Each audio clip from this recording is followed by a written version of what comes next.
गया है महामृत्युंजय मंत्र का यदि हम किसी ब्राह्मण से अनुष्ठान करवा रहे हैं, महामृत्युंजय मंत्र का यदि हम किसी ब्राह्मण से अनुष्ठान करवा रहे हैं, शिव महापुराण की कथा कहती है अनुष्ठान पत्नी करवा रही है या पति करवा रहा है, सास करवा रही है या ससुर करवा रहा है, घर का जेठ करवा रहा है या जेठानी करवा रही है। शिव महापुराण की कथा कहती है जितने लोग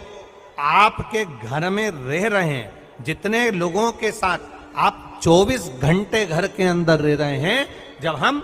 पशुपति व्रत करें या महामृत्युंजय का अनुष्ठान किसी ब्राह्मण से करवा रहे हैं या मंदिर में हम अनुष्ठान करवा रहे हैं, तो भी हमारे चित्तवृत्ति से हमारे परिवार वालों को ये मालूम होना चाहिए कि मैंने उन ब्राह्मण के द्वारा अपने परिवार के हित के लिए, अपने बुजुर्ग के हित के लिए, अपने घर के हित के लिए मैंने महामृत्युंजय का अनुष्ठान करवाया है। उसका पुण्य 4 गुना बढ़ता है, जिससे घर के लोगों में कोई विस्मयता उत्पन्न ना हो।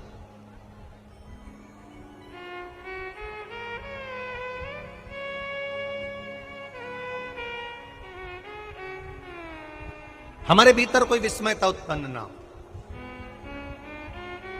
हमारे मन के भीतर कोई भेदभाव उत्पन्न ना हो। और हम तो यहां तक कहेंगे, आप अगर शंकर जी के मंदिर में जा रहे हो, 1 लोटा जल चढ़ा रहे हो, शंकर जी के मंदिर में पहुंचकर 1 लोटा जल समर्पित कर रहे हो, तो भी आपके घर के लोगों को मालूम होना चाहिए कि ये पास वाले शिव मंदिर में गई है, मेरे पास के मंदिर में मेरा घर का बच्चा शंकर जी को जल चढ़ाने गया है, मेरा पति पास के मंदिर में शंकर भगवान को जल समर्पित करने के लिए गया है। ये घर के लोगों को ज्ञात होना चाहिए।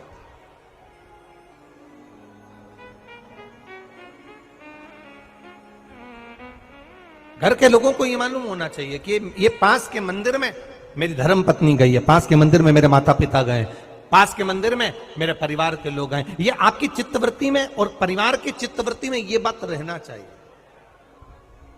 छुपा कर नहीं जाना।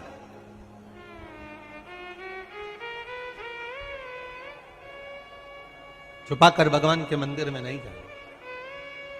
छुपाकर पशुपति व्रत नहीं करना।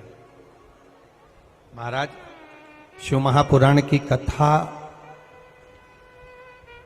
वर्णन करती है कि आप भगवान का अगर कोई व्रत, कोई साधना, कोई नियम ले रहे हो,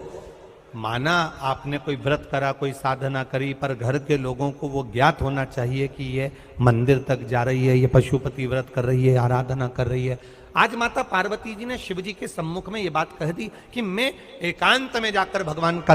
तप करना चाहती हूं और एकांत में बैठकर तप करना चाहती हूं, और उस तप का जो पुण्य है वो आपको देना चाहती हूं। शंकर भगवान ने तुरंत माता पार्वती जी से कहा, सुनो जगत जननी, सुनो जगदम्बा,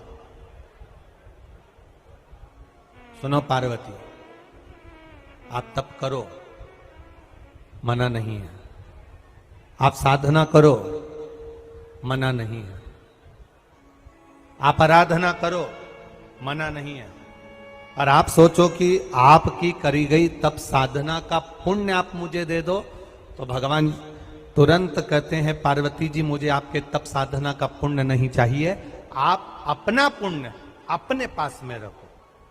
हमें आपका पुण्य नहीं चाहिए। अभी तक जितनी शिव महापुराण की कथा हुई, उस कथा में आज तक ये बात नहीं निकली जो आज आप लोगों के बीच में इस भोपाल नरेला विधानसभा में जो कथा चल रही है, इसमें ये कहना चाह रहे हैं। बड़ा ध्यान लगाकर सुनना। आप अगर 5 महीने तक, 6 महीने तक, 3 महीने तक, 2 महीने तक, 15 दिन, 20 दिन, 1 महीना, 1 साल, 2 साल, 8 साल, 4 साल अगर आपने शंकर भगवान को जल चढ़ाया है, तो शिव महापुराण की कथा यहां तक कहती है कि आपके घर में अगर कोई व्यक्ति बहुत दयनीय स्थिति में पड़ा हुआ है, हॉस्पिटल में पड़ा हुआ है, कोई तकलीफ में पड़ा हुआ है, कोई कष्ट में पड़ा हुआ है, तो आप जब भगवान शिव को जल समर्पित करो तो बाबा से ये विनती कर कर भी जल समर्पित कर सकते हो कि मेरे परिवार का एक व्यक्ति, उसका ये साथ में ये हो गया और वो हॉस्पिटल में पड़ा, उसका नाम ये है, गोत्र ये है। बाबा हमने जो तप साधना करी है, हमने जो इतने महीने तक आपको जल समर्पित करा है, हमने जो बेलपत्र समर्पित करी है, मेरे बाबा आज स्वीकार करना। और जो हॉस्पिटल में पड़ा है, जो कर्जे में लदालूम पड़ा है, जो तकलीफ भोग रहा है, ऐसी कृपा करना बाबा कि मेरे 2 महीने जो मैंने जल चढ़ाया है, उस चढ़ाए गए जल का पुण्य मैं उसके खाते में देती हूं और उसको ठीक कर देना। यह पुण्य का भाग,